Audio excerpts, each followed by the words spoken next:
অনেকেই দেখি বিদ্যুৎ বিলের যে বিলের ফাংশনগুলি এগুলি বুঝতে পারে না। তাদের জন্য বলছি যে এখানে কি কি চার্জ থাকে দেখেন। একটা আছে ইলেকট্রিসিটি চার্জ। এটা হলো যত ইউনিট খরচ করছেন আপনি ওই ইউনিটের উপর ভিত্তি করে ইউনিট রেটের উপর ভিত্তি করে একটা চার্জ হয় সেটা।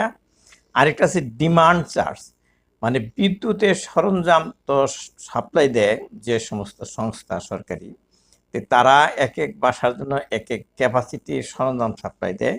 তো কত কিলোওয়াটের সরঞ্জাম সাপ্লাই দেয় তার উপর নির্ভর করে একটা ডিমান্ড চার্জ ধরে। যারা বেশি সরঞ্জাম ব্যবহার করে তাদের বেশি, তাদের কম, তাদের কম, এরকম একটা ডিমান্ড চার্জ ধরে আর কি। আর এই দুইটা মিলা বা আরও যদি কোনো চার্জ হয় সেটা মিলা যে টোটাল চার্জ হলো সেটাই পেমেন্ট করতে হবে। কিন্তু যে কোনো একটা পেমেন্ট করতে গেলে তার উপর ভ্যাট দিতে হয়। এই বিদ্যুৎ বিলের উপর আবার 5% ভ্যাট দিতে হয়। এই এই আবার এটার সাথে একটা ভ্যাট যোগ